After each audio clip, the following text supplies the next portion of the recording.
Okay, hello again. This is another academic paper commentary by myself, Andrew Richardson. This one is actually my first paper I ever got out. This is to the Journal of Forensic and Legal Medicine, similar fashion as the androgenic anabolic steroid users one on AS and user experience, negative experience, and code of silence implications for forensic and legal medicine practitioners. Again, this was published in 2019, I think about May 2019, and it's entitled Superheroes Image and Performance Enhancing Drug IPED Use Within the UK Social Media and Gym Culture, led by myself, Andrew Richardson, and co-authors Kevin Dixon and Joseph Kean. Abstract. Anabolic androgenic steroids, or AAS, are the drug of choice in many cultures of the UK. Whilst there is an abundance of evidence relating to the physiological and psychological effects of steroid abuse on the individual, surprisingly, there is a paucity of information relating to the perspectives of steroid users regarding the social impact of steroid use on self and society. The lack of data from steroid users has implications for forensic and legal medicine. Specifically, evidence is limited in terms of the user's voice. This is a crucial omission. The unheard voices of steroid users have much to offer into future research. 24 IPED using participants using substituted names to protect anonymity engaged in semi-structured interviews to discuss their own personal usage, culture issues, social media, and more. Section 1, Social Opinions of IPEDs. AAS and IPEDs usage needs to be discussed. However, due to the social context surrounding them, it presents issues. Jack explains, steroids are a bit of an anomaly because it's mad. In substance misuse, people tend to brag, oh, I do a quarter of cocaine on a Friday, half ounce, but steroids are a funny one because it's very rare that you actually get somebody go, well, they'll minimize it. And the general rule of thumb is, well, I take 2 Dianabol a day. They're probably on 10. Richard adds to this when discussing his personal relationships with steroids.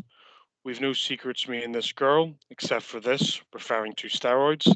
She wouldn't mind if I told her I did some crack, but if I told her I took steroids, she wouldn't even want to know me. We view other drugs as socially acceptable, such as heroin, MDMA, weed, etc., but with anabolics, they are looked down upon. This may explain the reluctance to be 100% truthful. Stephen explains his views on the perception of anabolics to individuals who are not part of the culture. AAS are shamefully misunderstood and thus seen as the devil. If I had a pound for every time someone blurts out they make the penis shrink, I'd be substantially rich. Cocaine and other recreational drugs are seen as mischief, whereas AAS are considered highly dangerous by the vast majority of the uninformed populace. I have seen one doctor actually say 1 vial of testosterone could kill. Completely ludicrous. Jack said, it's the pressures you've got, you know. We all know you can find Brad Pitt's steroid course what he took for Troy online. You can find it. He took Winstrol, Clen, Viromone, and T5s. That's what he dieted on to get like he did for Troy. Section 2, Supply and Demand. AAS and IPEDs are used to be only bought from one person, dealer from a gym, not anymore due to the rapid rise, use, and popularity. William explains how steroid use is increasing in recent years. Yes, 2 reasons. Better refinement products and the methodology. The further that furthers the science progress, the more people will be tempted to push it and move into the mainstream. Secondly, Bitcoin and the dark web. I've purchased from the dark web before, a cheap pharmaceutical grade product. What's not to like? Sarah describes her ex-partner's method of obtaining a source of funding for AAS. He actually said to me he was at university to use his loan to pay for steroids.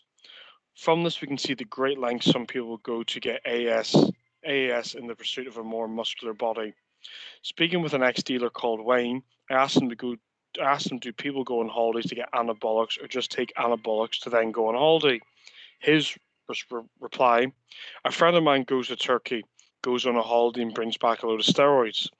Guy goes to Morocco, Egypt, and Pakistan, so at the same time they can cover the cost, make a profit, and get a holiday out of it as well.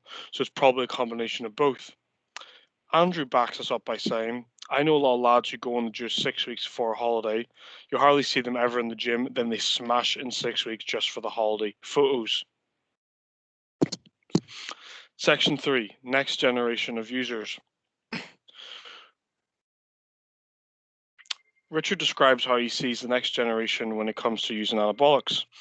I think for me, you've got a generation now that they think by taking performance enhancing compounds is going to make them into Superman. The thing is, they're not training, haven't had 10 years of training under their belts. They want a quick fix. That's totally wrong because it gives bodybuilding a bad name. This desire for instant results and validations is part of the youth generation who have no patience to wait due to modern era they've been born into. Take the like button on any SNS or social networking site as an example. It is instant reward. William describes the button as an instant endorphin rush. It's a pat on the back, it's approval you aren't getting elsewhere. It's validation that what you're doing is right. Everyone likes that, and anyone who says otherwise is a liar.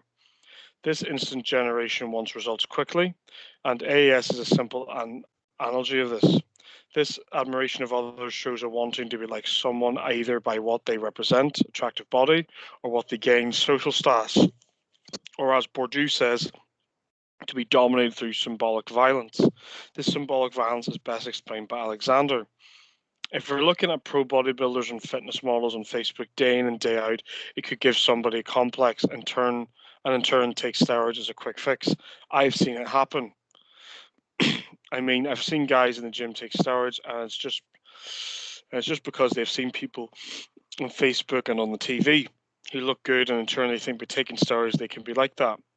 Richard went on to say, I think there's a pressure on kids to be bigger, more shredded, better in bed, less of a pussy, etc. This has always been the same, but taking steroids seems to be becoming more a viable solution for people. Comparing between adolescents and those that were interviewed, it is highlighted that the individuals use these drugs for competitive sport, their job, and finally out of curiosity. Very few declare that the main reason was just based on wanting to stand out and be the biggest person there to gain as much social capital. Andrew reflects on seeing young kids on AAS. Me personally, they shouldn't be taking steroids at that age. I've seen them on stage, as in a bodybuilding stage. They're massive. You can't get big like that at that age. No way.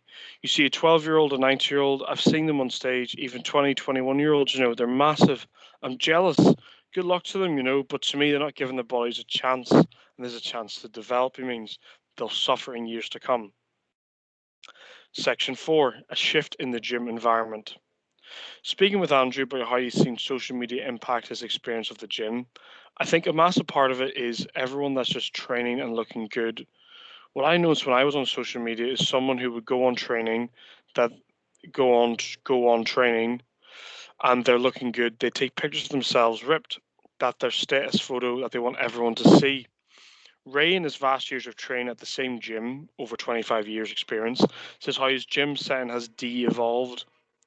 He says a lot of lads used to come in here now and they don't now, whether it's illness or whatever, but we always just sit down as a social club. We always used to sit down, have a coffee, come for coffee, chat, laugh, be half an hour before you actually start training. Then for some reason it just seemed to die off. Whereas now I come to the gym, I don't have a coffee, I just get in, train and leave. That's it. Section 5, updated, non-biased and correct education.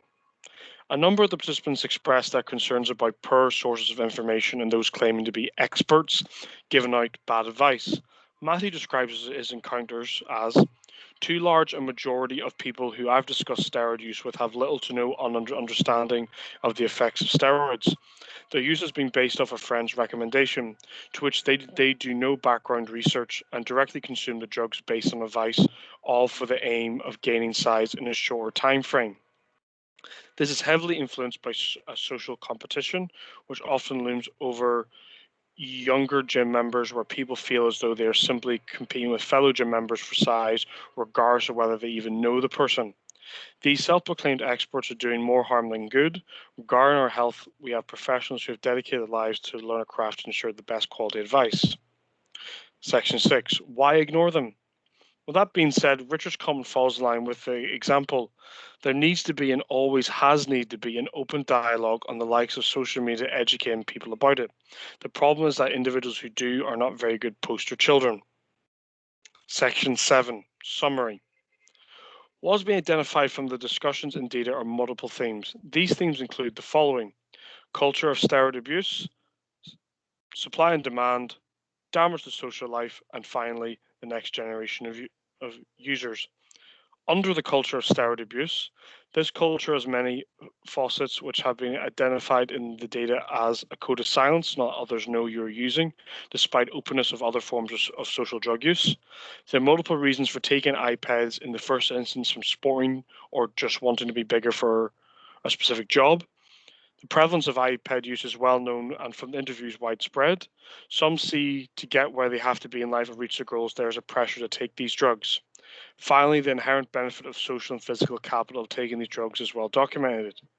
The second theme for supply and demand is to get access to these drug avenues have been identified from the dark web.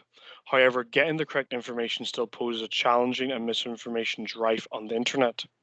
Still, it is very easy to get access of all forms of IPEDs from gym dealers to online suppliers as well. Theme 3, damage the social life. With the rising use of social media in combination with the increase in IPED use, it makes for a potent mix.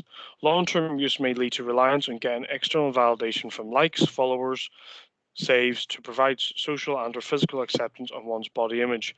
Many may become addictive behaviors and lead to body dysmorphia or muscle dysmorphia.